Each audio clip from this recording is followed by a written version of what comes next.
Hi guys! Hello! Tapos na ang ating kamote cake. Pero iwan ko, hindi ko alam bakit yung kamote parang naging tsokolate ang kulay. Magkaiba sila ng kulay mula nung ginagad ko siya, kulay violet talaga siya. Tapos nung naluto, ito na siya, kulay cocoa. I don't know why. Bakit nag-iba yung kulay?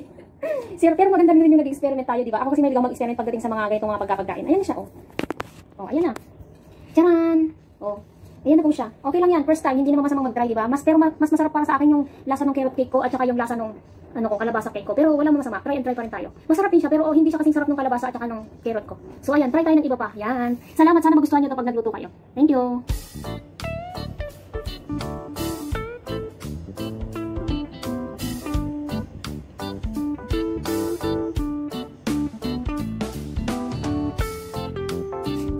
Ano ngayon meron? Ano meron ngayon? Tignan niyo, di ba ako nag-supply ko?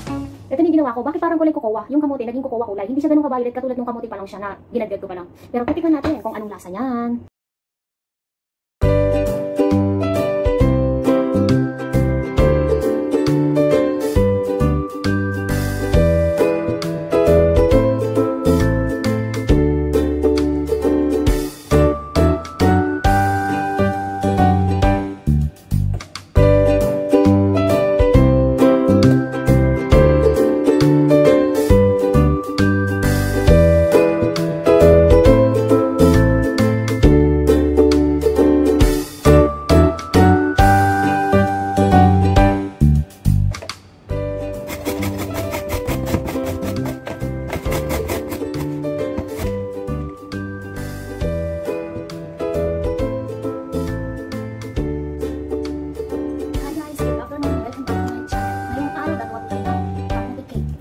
Try lang natin kung masarap siya or hindi.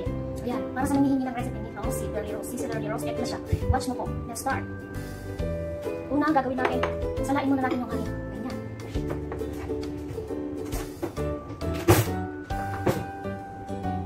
Parang pinong-pino siya. Kasi minsan buo na siya pag nasa box pa lang. So yan.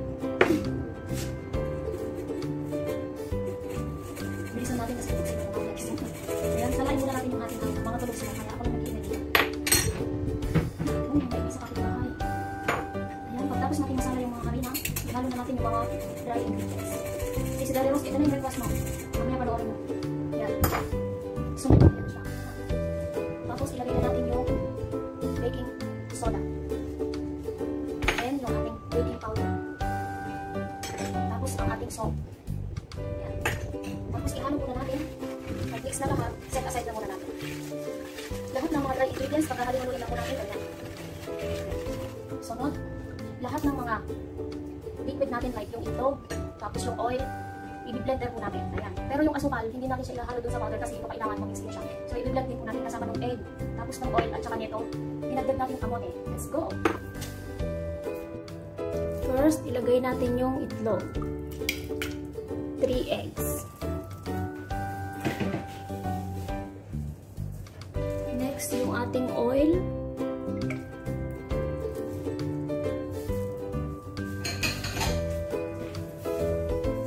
Yung ating asukal. Yan, unahin na muna natin silang i-blend.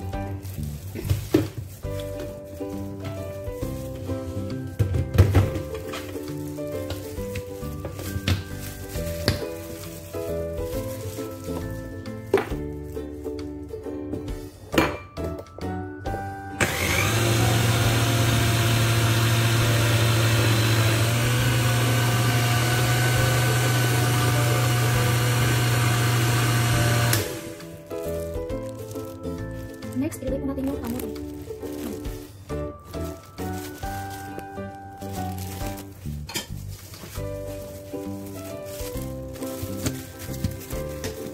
Blend ulit until complete the mixture.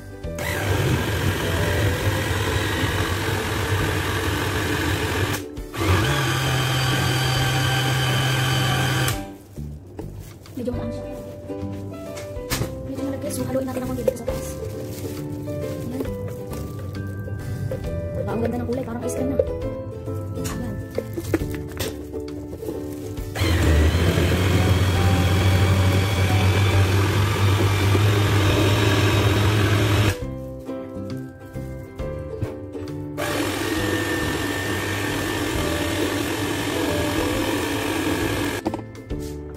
Ayan, okay na po yung ating kamote, yung oil.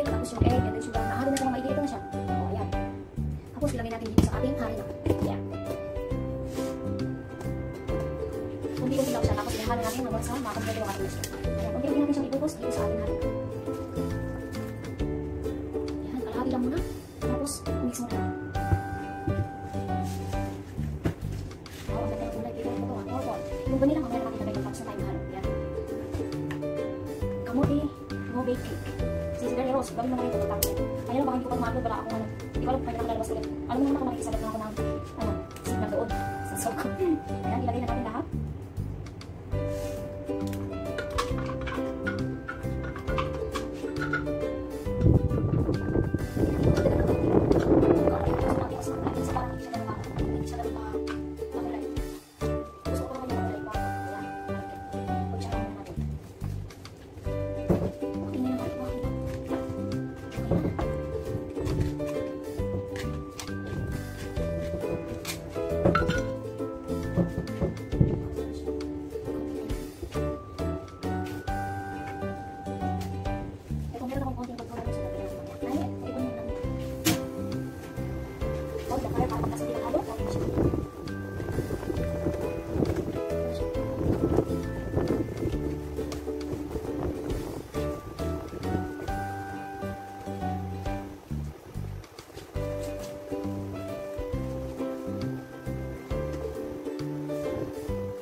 Dinagdagan ko na siya ng konting food coloring.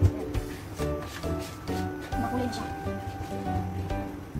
Tapos, katakan natin ang konting vanilla.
Baking time ito.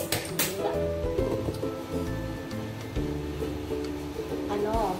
Steaming time, 45 minutes. Yan.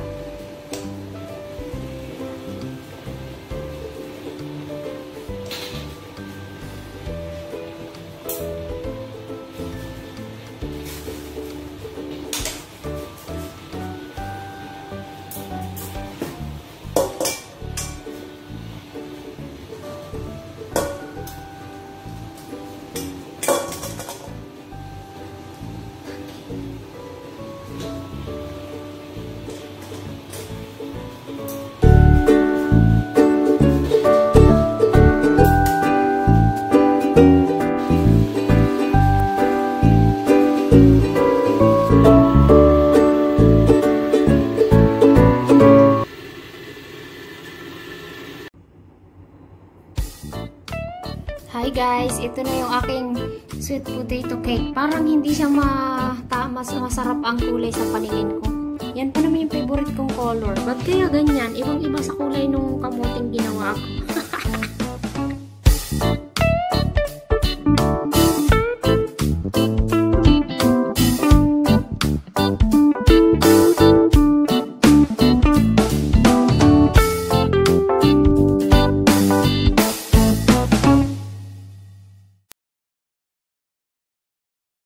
Like a Hellcat.